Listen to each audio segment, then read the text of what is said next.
Alors, chers amis téléspectateurs, bonjour ou bonsoir, je vous retrouve toujours avec beaucoup de plaisir et j'aime bien au début dire encore merci à tous ceux qui réagissent après l'émission, qui posent des questions, qui partagent avec moi ou avec Luc l'expérience qu'ils sont en train de faire avec les exercices, la recherche, la découverte de soi dans laquelle ils se sont engagés. C'est vraiment un plaisir. Et nous nous retrouvons, comme je vous avais dit la dernière fois, autour de la question de l'autodiscipline. Discipline sans laquelle rien de ce que nous aurons planifié, rien de ce que nous entreprendrons n'aboutira. Ça, je peux vous l'assurer. J'en ai fait l'expérience une fois et je me suis rendu compte que la discipline était la clé de la réussite. Nous n'avons pas tous la même détermination, la même énergie, mais il y a un minimum de discipline sans lequel c'est pas possible d'arriver à le faire. Mon mari est quelqu'un d'extrêmement discipliné.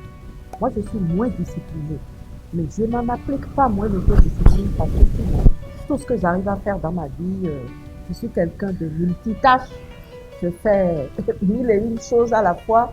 Je ne pourrais pas y arriver si je n'avais pas installé un minimum de discipline. Ce n'est pas facile parce qu'en général, c'est un peu comme si l'organisme et puis notre être était comme naturellement rétif, naturellement rebelle à la discipline. Le matin, tout le monde a envie de continuer de dormir dans son lit, surtout quand il fait bien frais. On a bien envie de garder les draps bien autour de soi. Et quand il fait un peu gris, personne n'a envie de se lever à 6 heures du matin ou à 6h30 pour marcher 30-40 minutes. Mais pourtant, le gain qu'il y a dans la discipline qui consiste à, de façon, euh, de façon progressive, mais permanente, s'imposer une espèce de style de vie. Comme je dis, toute la vie ne suffirait pas pour calculer les intérêts que produit le fruit de la discipline. Ça, franchement, et donc, il faut absolument être discipliné. Et il faut apprendre à être discipliné dès le plus jeune âge. Dans les plus petites choses jusqu'aux plus grandes choses. C'est dans les heures de réveil. C'est dans le facteur temps, c'est-à-dire la valeur du temps, prendre toute autre valeur quand on comprend qu'il faut être discipliné. Nous avons tous 24 heures, mais la réussite des uns des autres dépend de ce qu'ils font de ces 24 heures. La discipline, c'est comme une paire de ciseaux qui ajuste votre vie, votre style de vie, vos distractions, le choix de vos amis, votre temps, de façon à les aligner sur votre vision pour votre vie. Imaginez le temps que ça vous fait gagner, les pièces dans lesquelles cela vous évite de passer. Même votre régime alimentaire, vous y ferez attention quand vous avez un plan. Parce que vous allez manger sainement, vous allez vous efforcer de faire de l'exercice physique pour pouvoir préserver votre santé, afin d'espérer vivre longtemps pour pouvoir accomplir toutes les choses, tous les objectifs, pour pouvoir atteindre tous les objectifs que vous vous êtes fixés. Si vous savez ce que vous voulez devenir, vous savez de quoi investir votre argent. Vous ne le gaspillez pas. Vous apprenez à épargner, à distinguer les dépenses prioritaires, des dépenses de grand confort, des dépenses de plaisir. Et comme ça, vous apprenez à équilibrer votre budget. Quel que soit le domaine que vous avez embrassé, il faut acquérir de la connaissance, il faut se documenter, il faut s'informer s'il le faut, il faut inscrire cela au titre de vos temps de distraction. Moi, honnêtement, je n'ai pas le temps de regarder, comment ça s'appelle, il y a des émissions à l'eau de rouge là. Moi, je n'ai pas le temps de les regarder.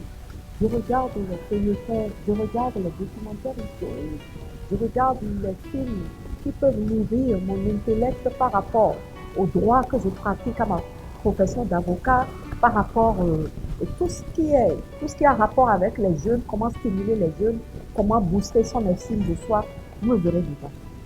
Mais si c'est pour les romans photos où on pleure, où quelqu'un a trompé l'autre, où on se suicide parce que un ami vous a quitté, franchement, je n'ai pas le temps pour ça. La discipline vous aide à avoir une hygiène de vie. La discipline vous aide à faire le choix de vos amis. Les amis qui vous perdent du temps, les amis qui vous font asseoir 1 heure, 2 heures, 3 heures pour vous parler, pour faire comme comme les Ivoiriens disent, le papato, moi, je ne le fréquente pas. Et je vous recommande de... C'est-à-dire, il faut faire la sélection de vos amis. Ceux qui moi je veux dire, ceux qui vous portent vers le haut, ceux qui vous font avancer, ceux avec qui vous menez des réflexions positives et aussi des réflexions instructives, vous pouvez vraiment entretenir des relations avec eux. Mais les parasites qui vous perdent du temps, qui vous perdent de l'argent, qui pompent votre énergie, qui vous découragent dans vos projets, qui minimisent les idées que vous avez, ce sont des personnes que l'autodiscipline demande que vous mettiez de côté. Parfois, on passe un temps incroyable à chatter pour des broutilles. Ça, l'autodiscipline va vous apprendre à mieux gérer votre temps, à faire usage de vos outils de technologie de l'information, téléphone, iPad et autres ordinateurs pour des choses utiles et pas pour des films pornographiques, pas pour des romans à l'eau de rose. Bien sûr, il faut se distraire. Il m'arrive de me distraire. Les feuilletons, ma famille, par exemple, les feuilletons ivoiriens, ma famille, j'aime beaucoup ça. Ça me fait rigoler. Donc, je prends un temps pour me détendre. C'est mon moment de détente. Voyez-vous. Même il y a un feuilleton sénégalais sur la chaîne A+, maîtresse d'une femme mariée.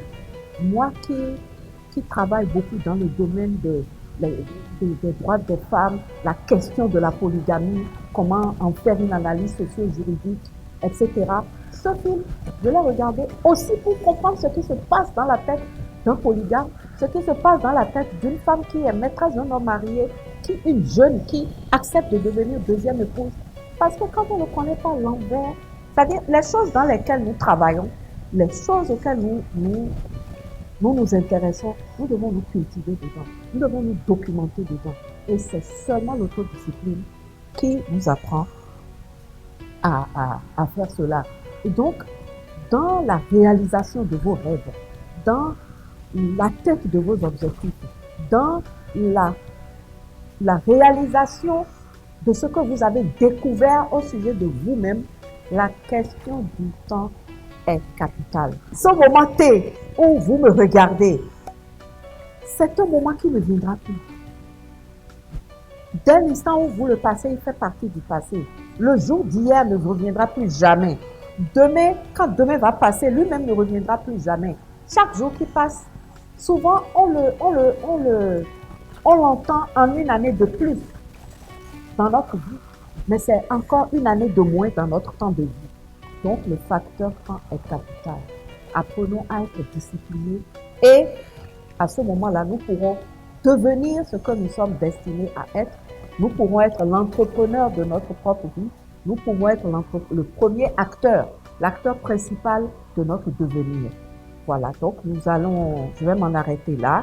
N'oubliez pas que vous pouvez donc nous joindre au numéro qui s'affiche, envoyer des messages audio comme messages écrits. Je prends toujours la peine de répondre aux messages, de donner un coup de main, ou parfois je peux appeler. N'hésitez pas. Et en attendant qu'on ait une plateforme qui nous permette d'échanger de façon encore plus grande. En attendant qu'on se retrouve, je vous souhaite une très bonne santé et en toute confiance.